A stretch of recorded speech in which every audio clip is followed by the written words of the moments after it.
வணக்கம் நண்பர்களே. இன்று நாம் பார்க்க இருப்பது முன்னாள் நடிகையுமான இந்நாள் IPL பஞ்சாப் கிங்ஸ் அணியின் நிர்வாகியுமான பிரீத்தி ஜிந்தா அவர்களின் வாழ்க்கை வரலாறு. வாங்க வீடியோவுக்குள்ளே போவோம்.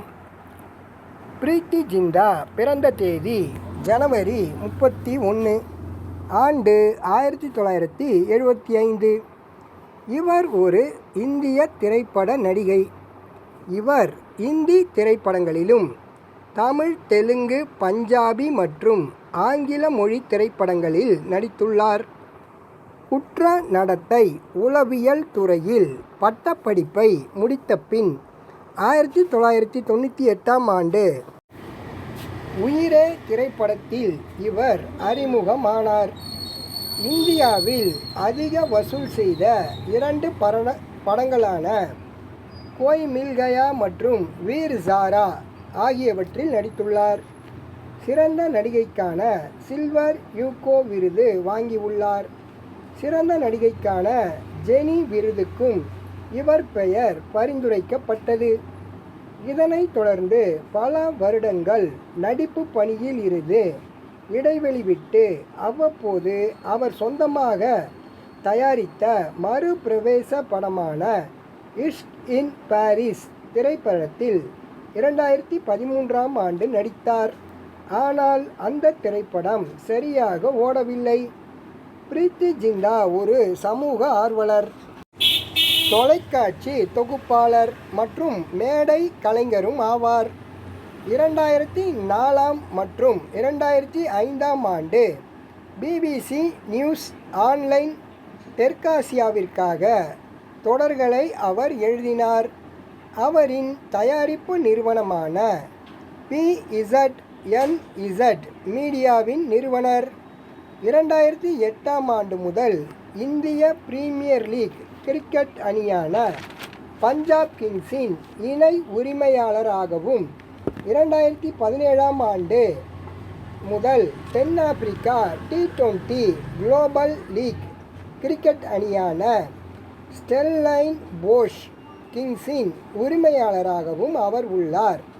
பிரீத்தி ஜிந்தா தனது கருத்தை பகிரங்கமாக பேசுவதற்காக இந்திய ஊடகங்களில் அவர் அறியப்படுகிறார். இதன் விளைவாக அவ்வப்போது சர்ச்சைகளை தூண்டி வருகிறார். 2004ஆம் ஆண்டின் பாரத் ஷா வழக்கின் போது இந்திய மாபியாவுக்கு எதிரான தனது முந்தைய அறிக்கைகளை நீதிமன்றத்தில் திரும்ப பெறாத ஒரே சாட்சியாக அவர் இருந்தும் இந்த சர்ச்சைகளில் அடங்கும். இதற்காக அவருக்கு காட்பரே பிலிப்ஸ் தேசிய துணிச்சலான விருதும் அவருக்கு வழங்கப்பட்டது. பிரீத்தி ஜிந்தா 1975 ஜனவரி 31ஆம் தேதி இமாச்சல பிரதேசத்தின் சிம்லா மாவட்டத்தில் ஒரு இமாச்சல ராஜ்புத் இந்து குடும்பத்தில் பிறந்தார்.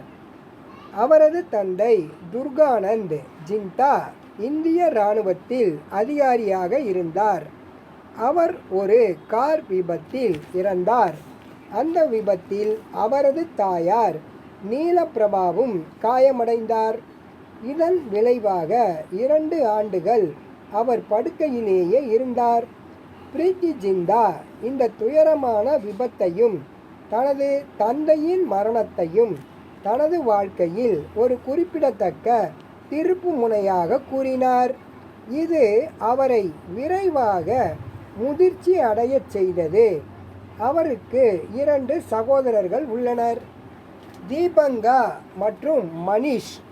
முறையே 1 வயது மூத்தவர் மற்றும் 1 வயது இளையவர். தீபங்கர் இந்திய இராணுவத்தில் ஒரு ஆணையிடப்பட்ட அதிகாரி. அதே நேரத்தில் மனிஷ் கலிஃபோர்னியாவில் வசிக்கிறார். தன்னை ஒரு குழந்தையாக ஒரு டாம்பாய் என்று வர்ணிக்கும் பிரீத்தி ஜிந்தா தனது தந்தையின் இராணுவ பின்னணி, குடும்ப வாழ்க்கை எவ்வாறு நடத்தப்பட வேண்டும் என்பதில் நீடித்த தோற்றத்தை அளித்ததாக வலியுறுத்தியுள்ளார். குழந்தைகளுக்கு ஒழுக்கம் மற்றும் நேரமின்மையின் முக்கியத்துவத்தை அவர் வலியுறுத்தினார். அவர் சிம்லாவில் உள்ள கான்வென்ட் ஆஃப் ஜீசஸ் அண்ட் மேரி உறைவிட பள்ளியில் படித்தார். உறைவிட பள்ளியில் தனிமையை ஒப்புக்கொண்டாலும் அங்கு ஒரு சரியான நண்பர்களின் தொகுப்பை கண்டுபிடித்ததன் மூலம் அது ஈடு செய்யப்பட்டதாக அவர் குறிப்பிட்டார். ஒரு மாணவராக இலக்கியத்தின் மீது, குறிப்பாக வில்லியம் ஷேக்ஸ்பியரின் படைப்புகள் மற்றும் கவிதைகள் மீது அவர் ஒரு அன்பை வளர்த்து கொண்டார். பிரீத்தி ஜிண்டாவின் கூற்றுப்படி அவர் பள்ளி படிப்பை ரசித்தார் மற்றும் நல்ல மதிப்பெண்களை பெற்றார். தனது ஓய்வு நேரத்தில் அவர் விளையாட்டுகளை, குறிப்பாக கூடை பந்தாட்டத்தை விளையாடினார். பள்ளி படிப்பை முடித்த பிறகு பிரீத்தி ஜிண்டா இமாச்சல பிரதேச பல்கலைக்கழகத்தின் இணைக்கப்பட்ட கல்லூரியான சிம்லாவில் உள்ள செயின்ட் பேட்ஸ் கல்லூரியில் சேர்ந்தார். அவர் ஆங்கில கௌரவ பட்டம் பெற்றார். பின்னர் உளவியலில் முதுகலை படிப்பை தொடங்கினார். அவர் குற்றவியல் உளவியலில் முதுகலை பட்டம் பெற்றார். ஆனால் பின்னர் மாடலிங் துறையில் ஈடுபட்டார். பிரீத்தி ஜிண்டாவின் முதல் தொலைக்காட்சி விளம்பரம் பெர்க் சாக்லேட் விளம்பரம். இது 1996இல் ஒரு நண்பரின் பிறந்தநாள் விழாவில் ஒரு இயக்குனருடன் நடந்த தற்செயலான சந்திப்பின் விளைவாகும். இயக்குனர் பிரீத்தி ஜிண்டாவை அந்த இடத்திற்கு ஆடிஷன் செய்ய வற்புறுத்தினார். மேலும் அவர் அந்த ஆடிஷனில் தேர்ந்தெடுக்கப்பட்டார். பின்னர் அவர் லிரில் சோப்பு விளம்பரத்தில் நடித்தார். 1998ஆம் ஆண்டு மும்பையில் ஒரு தோழியுடன் ஆடிஷனுக்கு சென்றபோது சேகர் கபூரை பிரீத்தி ஜிண்டா சந்தித்தார். அவருடைய ஆடிஷனை பார்த்ததும் சேகர் கபூர் தான் ஒரு நடிகையாக வேண்டும் என்று வலியுறுத்தினார். முதலில் சேகர் கபூரின் தாரா ரம் பம் பம் என்ற திரைப்படத்தில் கிருத்திக் ரோஷனுடன் இணைந்து நடிக்க திட்டமிட்டு இருந்தார். ஆனால் அந்த படப்பிடிப்பு ரத்து செய்யப்பட்டது. அவர் அந்த அனுபவத்தை நினைவு கூர்ந்தார். நான் விதியின் சக்தியை அடையாளம் காணத் தொடங்கினேன். எனக்கு ஒருபோதும் நடிகையாக வேண்டும் என்ற எண்ணம் இல்லை. பின்னர் சேகர் கபூர் பிரீத்தி ஜிண்டாவை இயக்குனர் மணி ரத்னத்தின் உயிரே திரைப்படத்திற்காக சிபாரிசு செய்தார். இது புதுடில்லியில் உள்ள ஒரு பயங்கரவாத குழுவை பற்றிய காதல் த்ரில்லர். பிரீத்தி ஜிண்டா திரைப்பட துறையில் சேர்ந்தபோது தனது நண்பர்கள் வெள்ளை புடவைகளை அணிந்து மழையில் நடனமாடுவாள் என்று இவரை கிண்டல் செய்தார்களாம். அதன் மூலம் வழக்கத்திற்கு மாறான வேடங்களை தேட தூண்டியதாகவும் அடிக்கடி நினைவு கூர்ந்தார். உயிரே திரைப்படத்தில் தனது சிறப்பு தோற்றத்தால் பார்வையாளர்களை அவர் பிரமிக்க வைத்தார். பின்னர் அவர் சோல்ஜர் திரைப்படத்தில் தனது காம உணர்வால் பார்வையாளர்களை ஆச்சரியப்படுத்தினார்.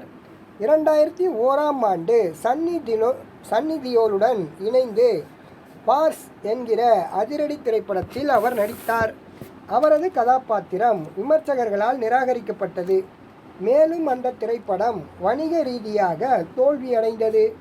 2004ஆம் ஆண்டின் பிற்பகுதியில் பிரீத்தி ஜிண்டா 2 முறை மரணத்தில் இருந்து தப்பினார்.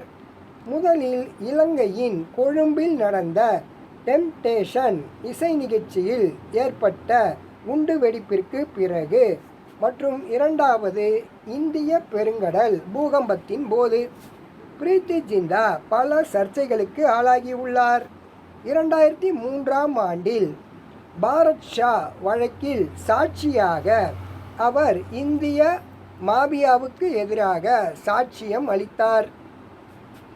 சோரி சோரி சுப்கே சுப்கேவின் நிதியாளரான பாரத் ஷா மும்பை பாதாள உலக தலைவரான சோட்டா ஷகீலுடன் தொடர்பு வைத்து இருந்ததற்காக 2000 ஆண்டில் கைது செய்யப்பட்டார்.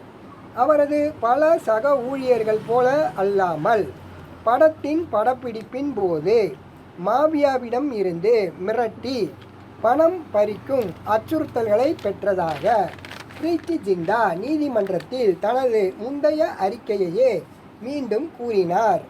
அவரது சாட்சியத்திற்கு பிறகு அவருக்கு சாட்சி பாதுகாப்பு வழங்கப்பட்டது மற்றும் 2 மாதங்கள் பொதுமக்கள் பார்வையில் இருந்து விலகி இருக்க வேண்டிய கட்டாயமும் ஏற்பட்டது.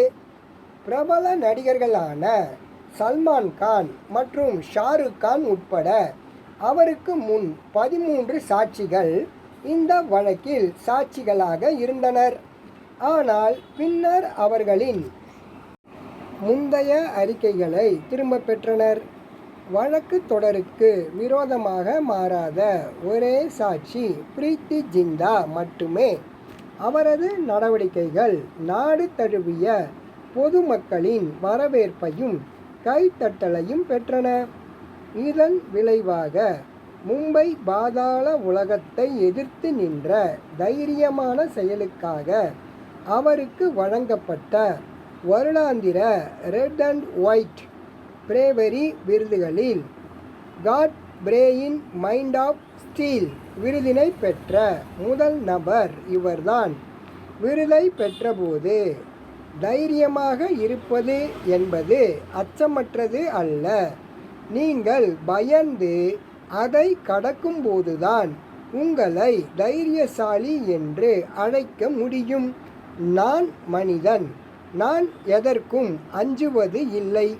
ஆனால் ஒரு பயத்தை கடந்து செல்வது ஒரு செயல்முறை. இதுவரை நான் வெற்றி பெற்றுள்ளேன். 2000 முதல் காட்ஃப்ரே பிலிப்ஸ் பிரேவரி விருதுகளுக்கான பிராண்ட் தூதராக பிரீத்தி ஜிந்தாவே இருந்து வருகிறார். பிரீத்தி ஜிந்தாவை மற்ற பாலிவுட் நட்சத்திரங்களுடன் காதல் ரீதியாக இணைத்து அடிக்கடி செய்திகள் வெளிவந்தன. ஆனால் அவர் அத்தகைய வதந்திகளை கடுமையாக மறுத்துள்ளார். 2000 ஆண்டில் பிரீத்தி ஜிந்தா மாடல் மார்க் ராபின்சனுடன் டேட்டிங் செய்ய தொடங்கினார். அடுத்த ஆண்டே அவர்கள் பிரிந்தனர். அடுத்து பாம்பே டையிங் வாரிசான தொழில் அதிபர் நெஸ் வாடியாவை பிப்ரவரி 2005 ஆண்டு முதல் மே 2009 வரை காதலித்தார்.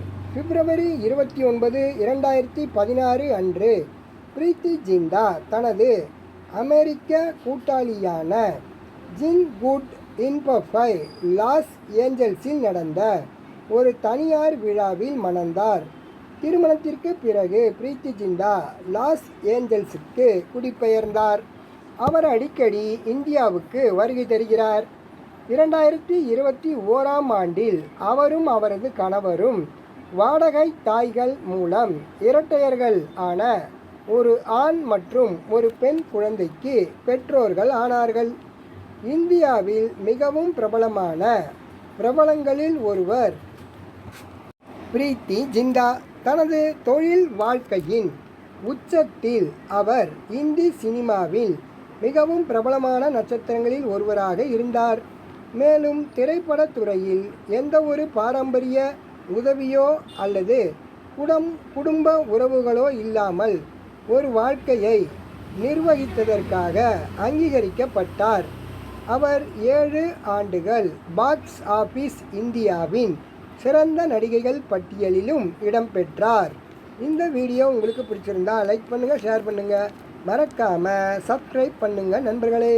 அடுத்த வீடியோவில் சந்திப்போம். நன்றி.